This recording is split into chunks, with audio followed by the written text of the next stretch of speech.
we're talking about one of the most common SEO issues, why it happens, and more importantly, how to fix it. So if you've ever found yourself wondering why in the world that page is ranking for that keyword because it is not the one that you want to rank for it, stay tuned because I'm going to explain to you why it happens and how to fix it.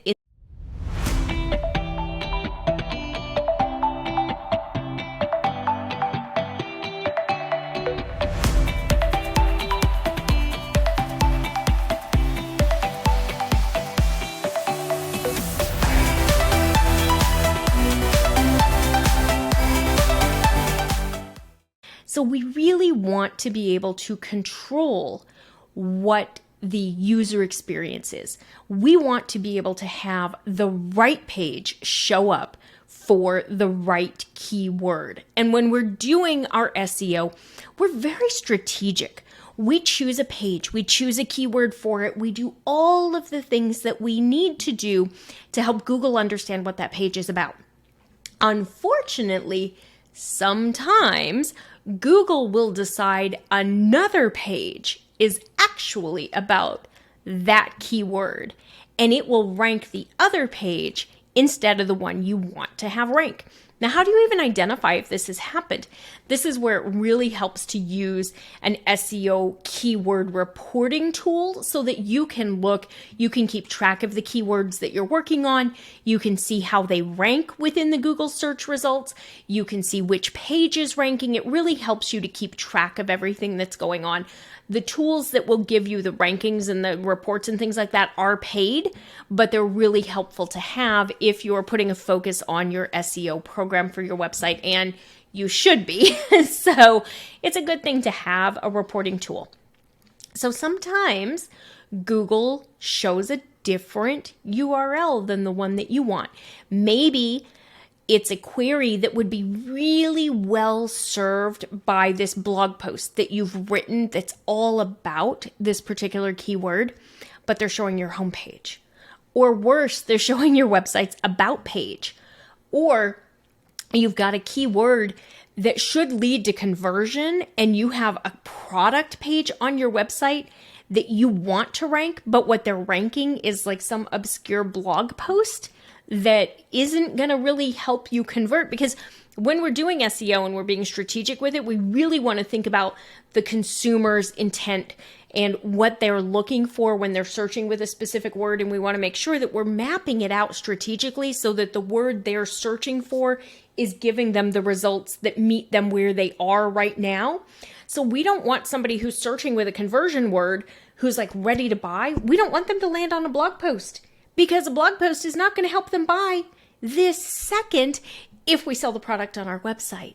So we want them to land on the page that aligns with the product so they can go ahead and buy it right now, right? So sometimes these things happen. As you go through, you take a look at it, you see that this is happening. So just knowing it's happening is a start. The problem is you need to correct it, because if you don't, and people are ending up on the wrong page on a regular basis, you're going to potentially lose out on sales. You're going to have a higher bounce rate, meaning people come to your site and leave and go to another site. They're going to buy from your competitor. I'm sorry, but that's the way it is. If they can't easily find what they need on your website, they're not going to dig. People are inherently kind of lazy, especially when we're searching. We want instant gratification. We want to know that what we're looking for is there. So if you've got the wrong page ranking, it may be that you have a title tag or a meta description that is not engaging to them. They're not clicking. They're not coming through to the site because it's not the information they're looking for. Or they may click, but they may bounce, meaning come to one page and leave quickly because it's not the information that they need. So, and it does happen. So it's important to watch to make sure that you have control over where you want people to go. And the way that you have control, and I'm using some air quotes here because we don't control anything, Google controls it. But the way we have a better chance of having control over the user experience is by doing SEO. So if you're in a situation like this and the wrong page is ranking, how the heck do you fix it? You're going to need to work on 2 pages to fix it. You're going to need to optimize the page you want to rank, meaning check your keyword research, identify the keyword, make sure you know this is the keyword you want to use. Then you're going to need to make sure your URL has it. If possible, if you need to change your URL, let's not worry about that right now because that can cause additional issues with redirects and things like that. So don't worry about changing your URL if this is already an existing post or an existing page. But if your URL has the keyword in it, that's a big gold star. Then you're going to want to update your title tags and your meta description. So your title tag is a reminder. That's the first thing somebody's going to see in the search results above your URL. It's the first thing that's going to hopefully entice them to click through and come to your website. Your title tag needs to be approximately 60 characters. 56, they say, is ideal. I don't know why. I just know that I was taught 56 is the ideal number. So Google is only going to show up to 56 to 60 characters before it's going to truncate. So if you want control of the messaging, you need to have a maximum of 60 characters in your title tag. That's what's going to show up above the URL. That's the very first thing your ideal customer is going to see that is going to entice them to potentially click and come through to your website. Then you have your meta description. Your meta description shows up under the URL in the search results. So again, these are both things that your ideal customer is going to read to potentially come to your website. They're not going to see them once they click through to your website. This is in the code on the back end and it shows up in Google. You want to use your keyword in the meta description. Your meta description, you have a maximum of 160 characters. That includes spaces. So make sure you're doing a real quick check like in Google Sheets or Word or whatever program you're using to check your character count and make sure that you're under 160 characters, including spaces, because again, Google will truncate your message if you go longer than that. So make sure you've got that. You're in the best practices zone. If you want this to be easier for you, grab my SEO Content Quick Start guide. It is on the freebies page on the website at schmarketing.com/freebies, or make it super easy. DM me the word SEO on Insta, and the little chat bot there will help you and get you signed up and get it sent over to you. It's awesome. I can't believe I got it to work, but it's awesome.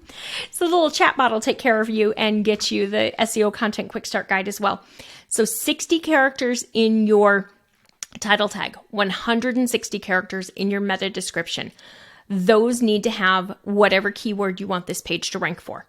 Then you also need to make sure you're using the keyword in the copy on this page so that it makes sense. It naturally sounds like that's what this page is about.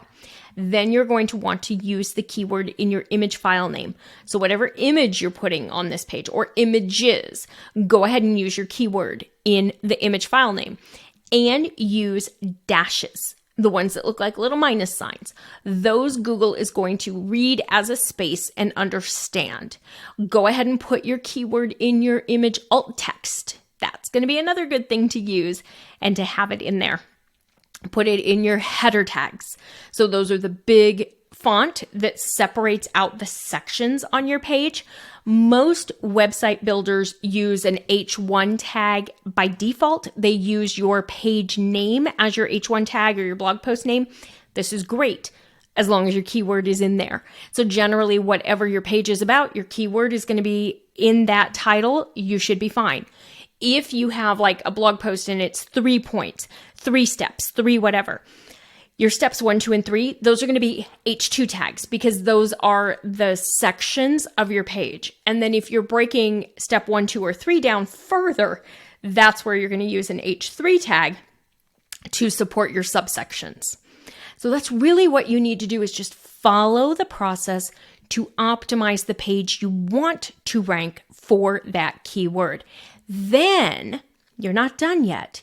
You need to de-optimize the page that is currently ranking, because the page that is currently ranking very likely uses the keyword in some of these same elements.